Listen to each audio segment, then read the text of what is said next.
Hello दोस्तों, हम लोग अभी बोर्ड मास के टॉपिक पे थे। ये बोर्ड मास के बारे में इसके फुल फॉर्म को बताना था, समझाना था।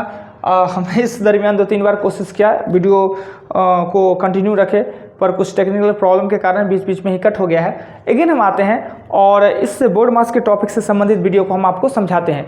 ये बोर्ड मास होता क्या है, बोर्ड मास का क्या नियम होता है, क्या रूल होता है, इस बारे में हम समझते हैं। बोर्ड मास है वो गणना करने की सबसे बड़े नियम होते हैं। बोर्ड मास है जो गणना करने का सबसे बड़ा नियम होता है।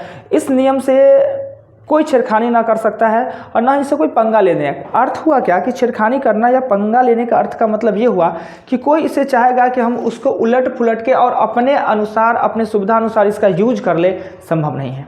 या पंगा लेने का अर्थ यह हुआ कि कोई चाहेगा कि बोर्ड मास के नियम को हम बिना पालन किए हुए हम गणना कर पाए, ये भी संभव नहीं है। यानी पंगा लेना और छेड़खानी का मतलब आप ये समझिएगा, कुछ गलत सेंस में मत लीजिएगा। बोर्ड मास के बारे में, ये बोर्ड मास में कुल 6 लेटर होते हैं और 6 का अपना अपना महत्व है और अपना अपना उसका फुल फॉर्म है और पावर भी है। ये बोर्ड मास गणना करने का जो सबसे बड़ा नियम होता है, आखिर इसको गणना करने का सबसे बड़ा नियम क्यों कहते हैं? क्योंकि बिना इसे माने हुए, बिना इसको पालन किए हुए, बिना इसके मार्गदर्शन में आप गणना, संपूर्ण गणना शुद्ध करना संभव, कल्पना करना मुश्किल है। अब आखिर आता है कि ये बोर्ड मास जो बना या इसको इस तरीक़ा से BODMAS के रूप में सजाया गया, उसके पीछे रीजन क्या होंगे? हाँ, रीजन तो अवश्य होंगे। यानी कि ये जो सजाया गया कर्म, जो काम करने का कर्म सजाया गया है, B मतलब ब्रैकेट होते हैं, O मतलब ऑफ होते हैं, D मतलब डिवाइड होता है, M मतलब मल्टीपल होते हैं, A मतलब एडिशन होते हैं, S मतलब सब्ट्रैक्शन होते हैं। अगर इसे सजाया गया, इसके पीछे से कोई रीजन होंगे। हाँ, रीजन होंगे। होता क्या है कि मेरा मानना है कि दुनिया का जो हर चैप्टर या हर चीज़ का एक केंद्र बिंदु होता है और कोई भी काम यूनिट प्लेस से चालू होता है। यानी कोई भी काम शून्य से चालू होता है, यानी केंद्र से चालू होता है और वो बड़ा जाता है, यानी छोटे से बड़े की तरफ हमको जाना है। अब कहिएगा कि अगर आपसे ये पूछ दिया जाए कि जोड़ घटाव गुना भाग 4 को अगर आपको चिन्ह दे दिया जाए और आपसे पूछे कि इसमें बड़ा कौन है और छोटा कौन है, हमेशा याद रखिएगा कि अगर कोई देखने में बड़ा हो तो वो बड़ा ही होगा, इसका कोई गारंटी नहीं है। कोई बड़ा और छोटा स्थान के अनुसार भी निश्चित किया जाता है और उसके रूप के अनुसार भी निश्चित किया जाता है। अगर हमसे ये पूछ ले गुना भाग जोड़ घटाव में बड़ा कौन है, ऐसे बोर्ड मास के नियम से सबसे पहले ऑफ का काम, ब्रैकेट के बाद ऑफ का काम, उसका डिवाइड के बाद मल्टीपल। तो कहने का अर्थ कि पहले छोटा का काम करें, उसके बाद बड़का का। बोर्ड मास के नियम के अनुसार अगर पूछा जाए हमसे तो सबसे छोटा है वो रैकरी है, उसके बाद छोटी कोष्ठ, मिडिल कोष्ठ, बड़ी कोष्ठ। यानी कोष्ठ है वो सबसे छोटा है, उससे बड़ा ऑफ है, उससे बड़ा डिवाइड है, उससे बड़ा मल्टीपल है, उससे बड़ा एडिशन। अगर इस सेंस में किया जाए तो सबसे बड़ा होता है वो सब्ट्रैक्शन होता है।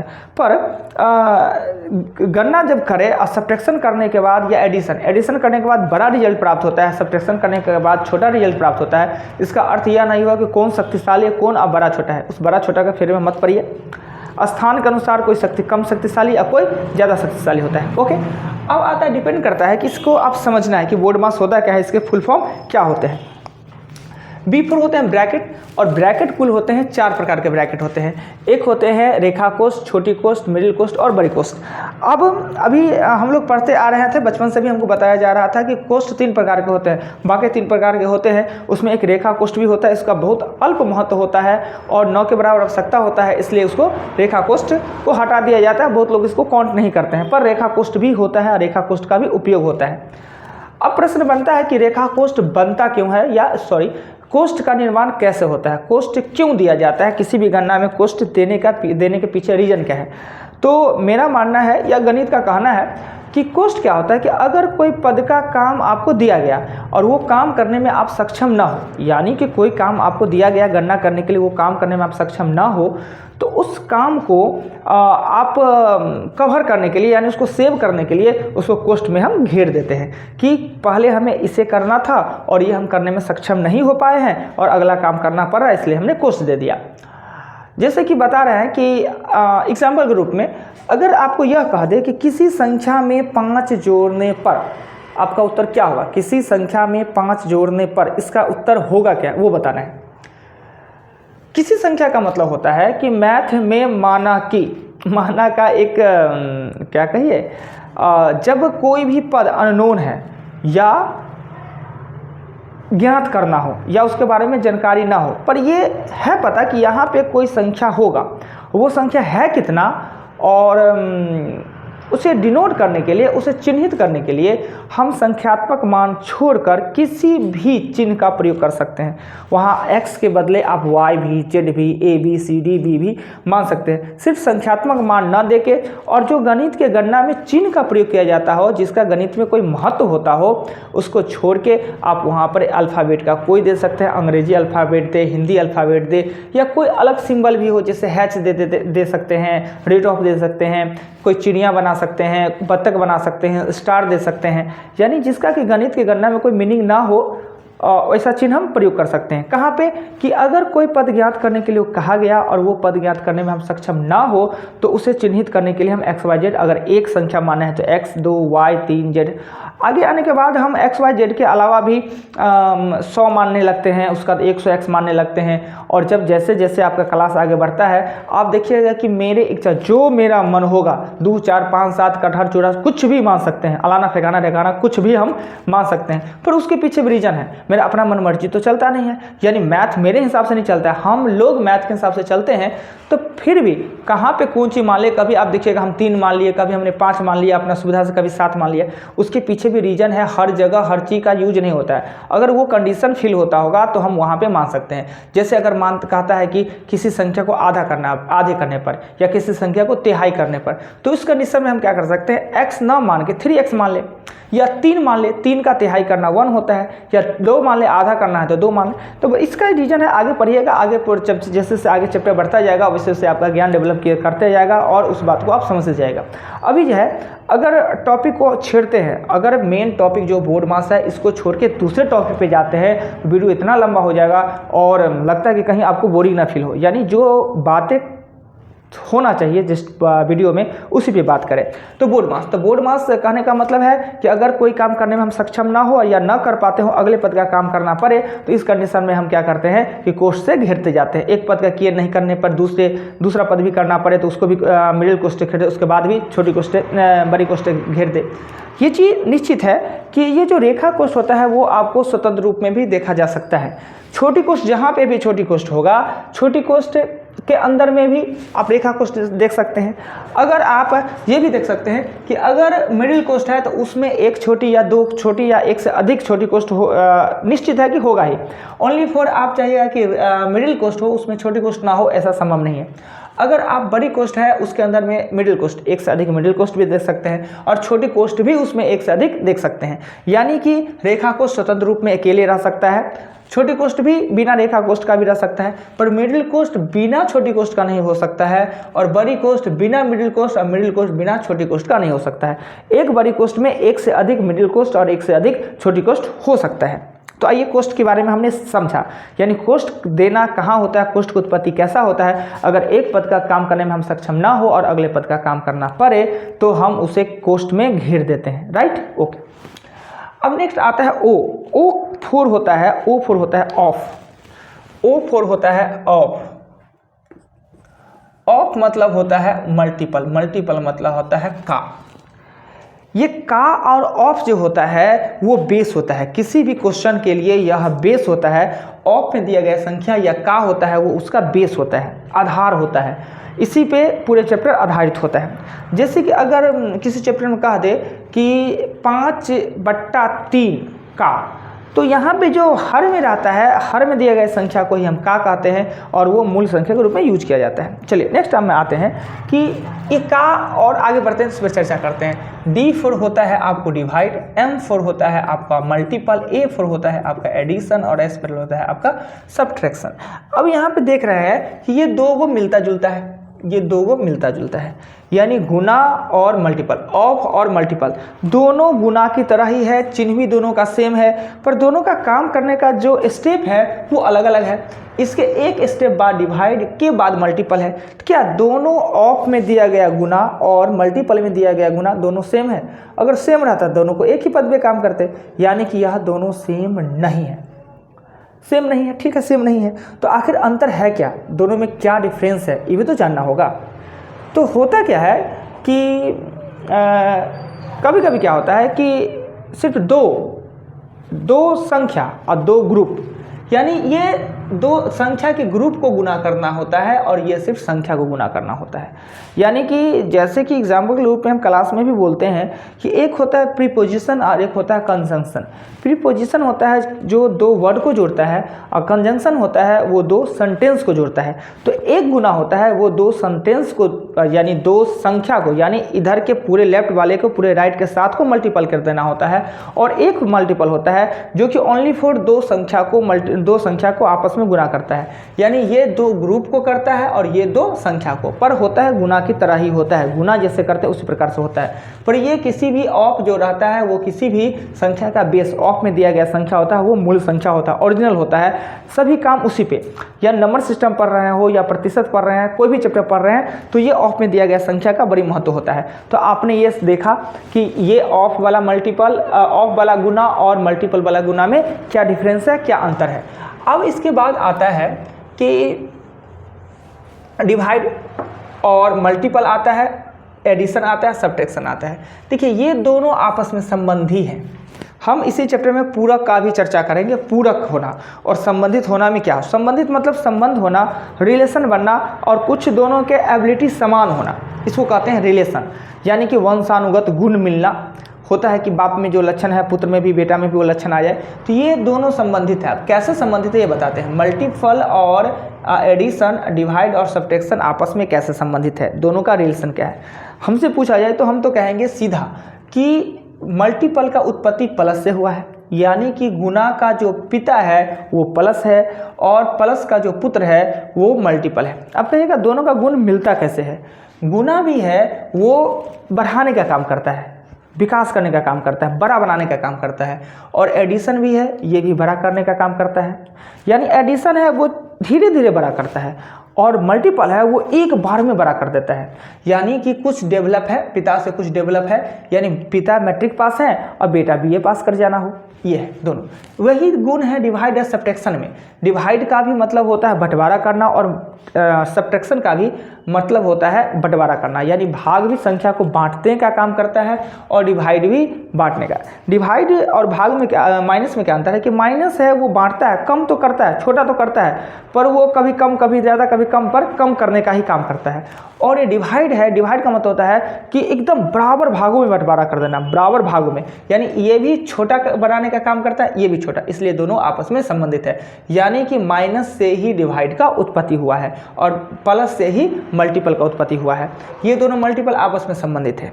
तो ये हुआ आपका बोर्ड मास, यानी बोर्ड मास को बिना पालन किए हुए हम गणना का काम, संपूर्ण गणना का काम नहीं कर सकते।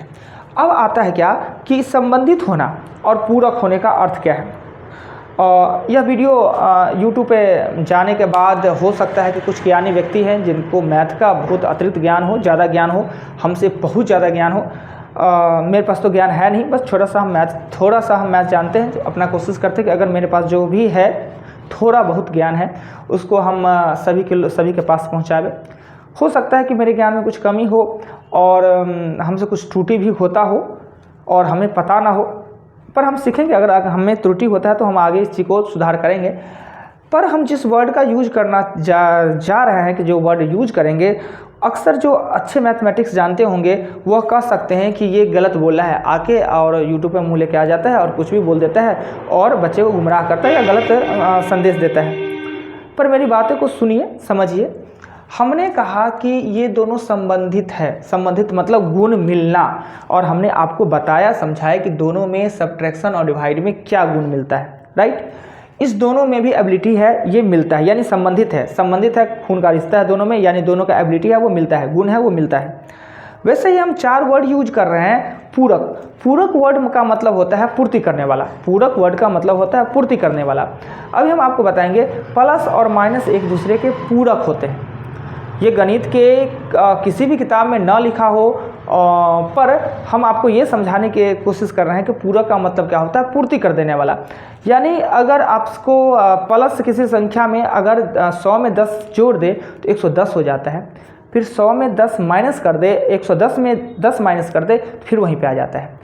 यानी प्लस जो वृद्धि करता है माइनस वहीं पे ला देता है। पूरक का मतलब तो ये होता है पूर्ति करने वाला, यानी एक कमी करता है तो दूसरा वृद्धि करता है तो कमी। अगर इससे भी आप संतुष्ट ना हो, पूरक वर्ड से आप संतुष्ट ना हो, पूरक संपूरक जो वर्ड है वो कौन का है, ज्योमेट्री का है, पर हम पूरक वर्ड का तो ये रजिस्ट्री तो नहीं हो गया है ना कि ज्योमेट्री में ही करना है। पूरक का जो अर्थ मीनिंग निकलता है उस मीनिंग का यूज हम कहीं और भी कर सकते हैं। दूसरी बात क्या होता है कि अगर माइनस को हम बराबर का उस साइड ले जाते हैं तो जो रूप में परिवर्तन होता है वो प्लस हो जाता है, और प्लस को अगर बराबर का इस साइड ले जाते हैं तो माइनस हो जाता है। तो हम इसको पूरक के रूप में कह सकते हैं, यानी कि भागा और माइनस आपस में संबंधित है, न कि पूरक है। गुना और प्लस आपस में संबंधित है, कहे कि दोनों का गुण मिलता है, न कि वो पूरक है। पूरक के लिए हम यूज करते हैं 4 गो, जो कि आपको बड़ी मदद करने वाला है। एक प्लस और माइनस आपस में पूरक है। गुना और भाग, गुना वृद्धि करने का काम और भागा फिर वहीं पे ला देता है। दूसरी बात कि अगर गुना को बराबर को उस साइड ले जाते हैं तो भागे की तरह, भागा को इस साइड ले जाते हैं तो गुना की तरह। ये हुआ। 0 और दशमलव होता है, 0 और दशमलव भी एक दूसरे का पूरक होता है, यानी जो एक स्थान 0 किसी में 10 गुना बना देता है तो एक स्थान दशमलव किसी को 10 भागों में बांट देता है। और एक होता है रूट, होता है रूट और एक स्क्वायर, ये भी एक दूसरे का पूरक होता है। यानी रूट अगर बराबर के उस साइड चला जाए तो स्क्वायर बन जाना है, स्क्वायर अगर रूट के इस साइड चलावे तो आपको रूट बन जाता है। ये कहने का मतलब है पूरक। ये जो हमने यूज किया ये पूरक के सेंस में आप इसको यह सीधा सा यह समझिए कि बराबर के उस साइड जाने के बाद जो रूप में परिवर्तित आ जाता है उसे हम पूरक कहते हैं। या एक चिन्ह से जो वृद्धि होता है दूसरे चिन्ह उसको वहीं पे ला देना को ही हम पूरक कहते हैं। राइट, इतना चीज़ को आपने समझ लिया। ये अगर ये बोर्ड मास पढ़ रहे हैं तो एक चीज़ और समझ लेना जरूरी है कि प्लस और प्लस हो जाता है प्लस, यानी प्लस संख्या को प्लस संख्या के साथ ऐड कीजिए तो आपको जो प्राप्त होगा वो प्लस ही प्राप्त होगा। माइनस संख्या को माइनस संख्या के साथ ऐड कीजिए तो माइनस माइनस हो जाता है प्लस, माइनस माइनस हो जाता है प्लस, पर जो चिन्ह है माइनस माइनस होता है प्लस। चिन्ह का यूज हम जोड़ने का काम वहाँ करेंगे, पर चिन्ह का जो यूज होगा उस संख्या के पहले वो माइनस का ही होगा। तीसरा होता है कि प्लस माइनस हो जाता है माइनस, और माइनस प्लस भी हो जाता है माइनस।